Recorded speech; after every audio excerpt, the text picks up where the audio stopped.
My grandmother, Mary Njambi, came to pick my mom and I from the great Pumwani Maternity Hospital and took us home straight to an area known as Lavington Brown, or Kawangware if you like, or as we know it, Ungwaro. And that became my home. I was raised in an area that had 8 houses in what we call a plot, not an apartment block, not a flat, but plotty. 8 houses, Lavington Brown, Ungwaro. And I grew up seeing people calling my grandmother Mami. And so, Mami it was. And she refused to be called grandma. She refused to be called Shosho. It was Mami. I was raised by Mami and my mother. Mami was an eclectic combination of Wamboyo Tieno, Rose Waruhio, Cardi B, and Madia without a gun. Mami was fierce. Mami was loyal. Mami was kind. Mami was fire. Mami was brutal with her honesty. And Mami was vicious with ambition. Mami was a fashionista. And Mami always insisted that you must always look good no matter the circumstances.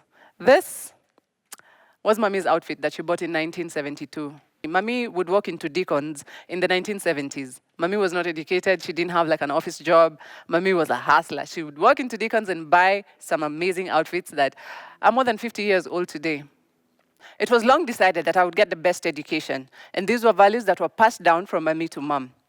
I remember going to kindergarten and I could not speak English because all I spoke at home was Kikuyu and Kiswahili. And I went to school, and the kids were making fun of me because I couldn't speak English. And after that, I went home and I told Mami, Mami ni dikuna tadni gusho kashukuru yoto dushana isho nishirade kerera nishirade agedogo na gutirio dodira nyita. In French, that says, Mami, I'm not going back to school because those kids are making fun of me and I can't speak English. And she looked at me and said, diwe shiria shiana isho shina mitwe kana makivudi yodogo ke unikora woja. And that in French means she did not think that those kids had either 2 brains or 2 heads. And she reiterated that I was also in class while they were learning English. I mean, without a doubt, after one term, I spoke that English. I later graduated to a very high-end primary school, an elite primary school in Nairobi. And the bullying got worse. And every time, I stood out like a sore thumb. And I tried and I fought just to be accepted. And this time an opportune moment came in. Students were outside the classroom chatting, and I thought, wow, this is the ample time for me, to just go and share my stories and also just feel like part of the group to be accepted.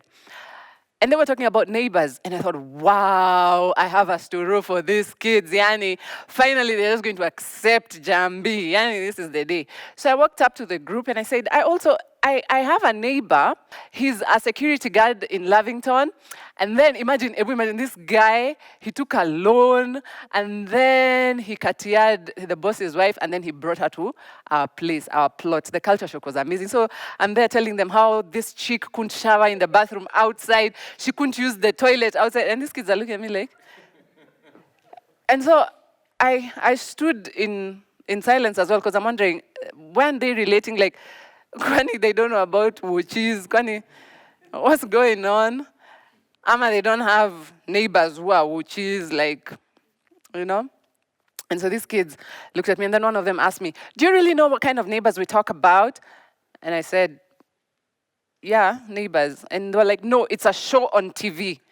And I'm sure you guys remember, neighbors should be there for one another. That's when good neighbors become good friends.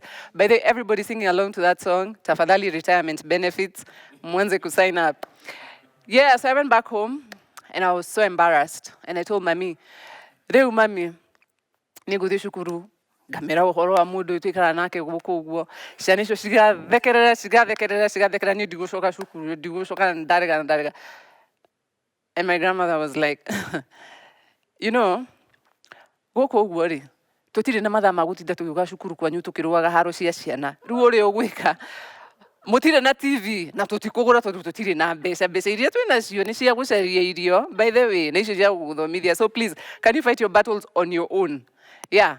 And the next time they remind you don't have neighbors, tell them they don't have proper and real neighbors. So you fight your battles. And I was like, Okay, mommy.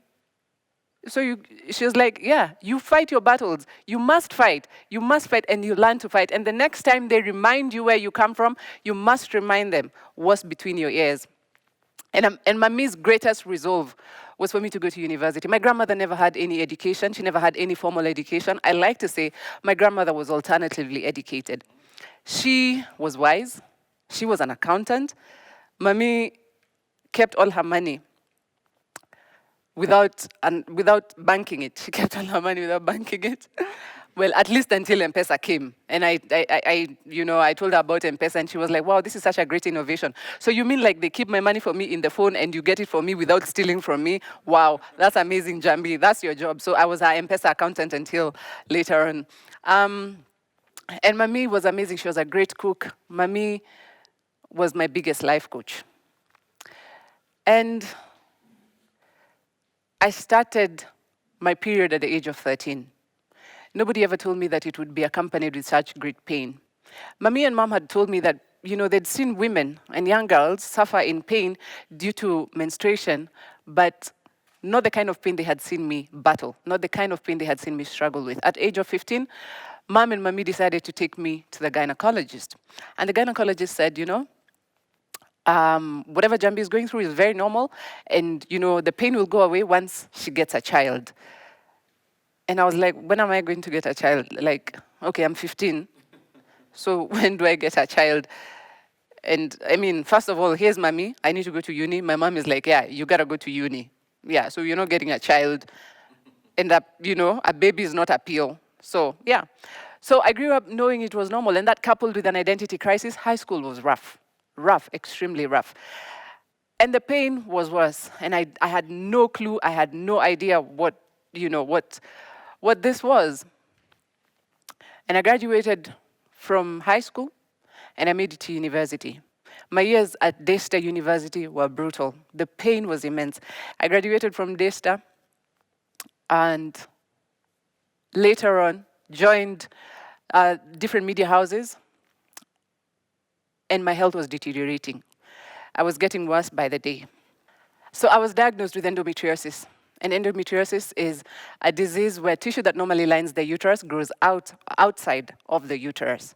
It's a very painful disease, tremendous, I call it apocalyptic pain. And one of the major symptoms is painful periods that I've battled for the last 21 years. And I remember one very vivid moment when I was reading news on TV. I was a news anchor around 2013, and this was one of the biggest highlights of my life when mommy and mom, would go to the market and they would ask people to be watching KBC because I was anchoring news on KBC, and everybody was now finally watching KBC because I was reading the news. And I would get on, and I would say, good evening and welcome to KBC News. I am Njambi Koikai. And I would be speaking this to my grandmother, even though she never spoke a word in English, she never understood a word in English. And I would go back home, and I would find her sitting there telling me, nyonaga ta muratuona mwi haria TV-ini, nĩ mũtuonaga tondũ ona ngũrĩaga irio ndatiga kũrĩa so nguona ta mũratuona. And she said, she said, it's like, I feel like you people see us when you're reading the news. I was even eating, I had to stop eating because I felt like you were really looking at me, so I stopped. And she was very proud of me. And I had to stop reading news because the endometriosis was sporadically spreading all over my body. In 2016, there was a major retrenchment at a private media house I was working in, and I lost my job. And I came back home to find mommy extremely sick. 2 weeks later, mommy was diagnosed with pancreatic cancer, stage 4. It broke my heart to see mommy silent, weak. My biggest life coach, who is now the weakest, she'd lost that fire, she'd lost that mojo. And the cancer was spreading. And she became senile. Mommy couldn't make a proper sentence, mommy couldn't speak. And so, the journey to fighting for mommy began. My mom, my sister, and I fought for mommy because mommy had taught us to fight for what we believed in. And we believed and loved mommy very much. We fought for her. We borrowed We fundraised, and in March 2016, Mommy asked us to let her go. She said, I have seen what all of you have done for me. In one of those rare moments when she could speak and we could actually hear we could make out what she was saying. She said, I have seen what you all have done for me. You have fought for me, but it's time to let me go. And Mommy died in my mother's arms. Later on, after we buried Mommy, I went back to USIU to complete my 3rd degree that Mommy had kept on pushing me to complete. And she said, you must finish and you must fight through it. And at this point in my life, I was like, is it really necessary for me to do this? I don't really know if I want to do this. I'm not sure. And my mother reminded me, and she said, remember what Mommy said, you must finish and you must fight. And these words kept on ringing in my mind that I must finish and I must fight. I went back to USIU, and after 8 years, I graduated with collapsed lungs with my 3rd degree. I had no idea what I was going through. And so this also was the beginning of a long medical journey for Njambi Koikai. I was finally diagnosed with thoracic endometriosis, adenomyosis stage 4 by my gynecologist, Dr. Praful Patel, and my cardiothoracic surgeon, Dr. Morris Muhinga. And in the words of Dr. Praful Patel, who looked at me straight in the eye and said, Njambi Koikai, you need to leave this country as soon as possible. Because there's absolutely no doctor, no specialist in this country, not in this continent, who could help you or who could solve this problem. And I said to myself, what is this? What is thoracic endometriosis? What is endometriosis? What am I going to do? Where am I going to go? How am I going to do this? We have no money. We've just come from a medical issue, and now here I am with this grave disease. And the cost of treatment was out of this world. We had spent all our funds on my education, on my mistreatment. There was absolutely no way we were going to raise the much needed funds. Mommy's words came ringing. I said, you must fight. You must fight. And this was the fight of my life. So I called my musician friends in the industry, and we organized major concerts. Strangers came through to help with the logistics, with the planning, with the organizing, and everything that went through. My friends in the media came through with the interviews and the promos and the posters and everything in terms of marketing and advertising.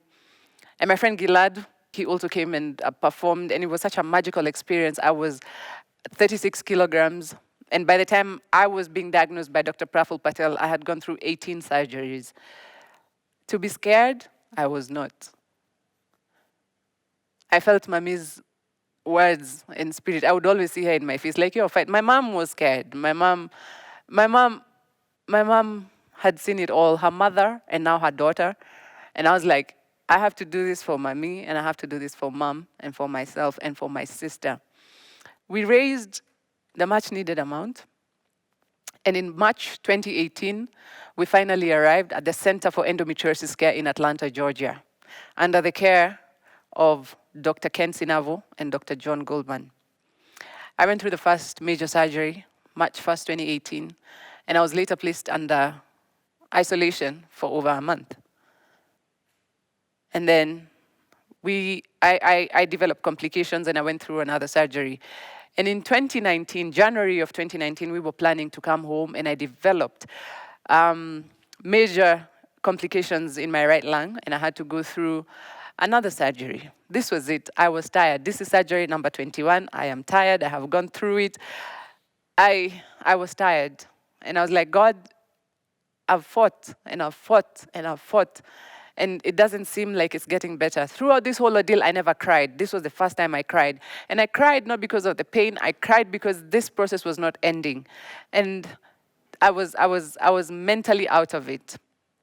And so we went in through the surgery, and I was taken to the operating room, and they put in a tube, as they would normally do, to drain out the fluid in my lungs. And after 2 hours, the nurse came back and said, we have to take you back to the operating room, Njambi, because the tube that was fitted was not big enough. So I was taken back. And all this time, by the way, I can feel everything, eh? I can feel everything. So I was taken back. They put back the tube. And this tube was put back for a process known as pleurodesis, whereby they inject medication to create a buffer zone between your lung and your diaphragm so that your lungs can stay expanded. I've gone through this process about 5 times. And this time, it was very strange, it was very horrific, it was something I'd never experienced in my life. And so as they were pushing in the medication, it started spilling over to my nasal airways, and I started choking and burning. And I could feel oxygen just leave my body. And I knew this was it. I knew this was it. I had fought, and yeah, Njambi had fought the good fight. So I could feel my limbs get weak. I could feel my legs starting to wobble on the bed. And yeah, Koikai was done. But I opened my eyes somehow through that whole process, and I saw my mom's hands on her head, and she was crying, screaming, wailing, looking at her daughter, almost losing her life, and the nurses pushing her away and pulling her out of that room so that they could attend to me as the machines were almost flatlining. And I knew I had to fight.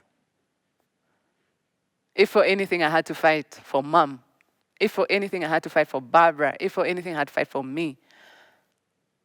And I tried. And I could hear the nurses saying, Njambi, breathe, breathe, breathe, breathe. And I tried, and I'm trying to get, to catch my breath through that whole burning sensation of medicine and chemicals in my body. And I'm trying, and finally, God gave me the courage, and I could feel a sense of calm, and I could breathe, and I just felt that medication dissolving. Of course, they had taken my vitals. My blood pressure had shot up.